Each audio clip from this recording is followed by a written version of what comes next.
Друзья, смотрите, в каком районе я.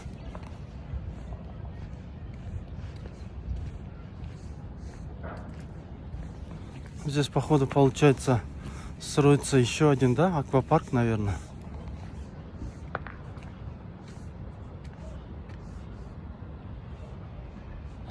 По названию видите, да? Называется Байбулак. Вот еще раз покажу. Я почему-то думал, что здесь закрыто, друзья. Здесь открыто, так что давайте прогуляемся здесь, да? Здесь воды особо немного, поэтому там, я думаю, не опасно, да, ходить по льду.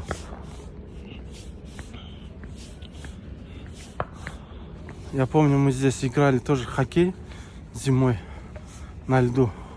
И помню, когда были трески, ну, как будто в лед, да, ломается, мы сразу убегали, друзья.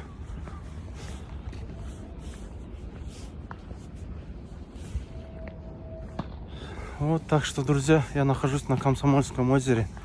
Все, кто сюда ходил купаться, пишите комментарии, давайте пообщаемся.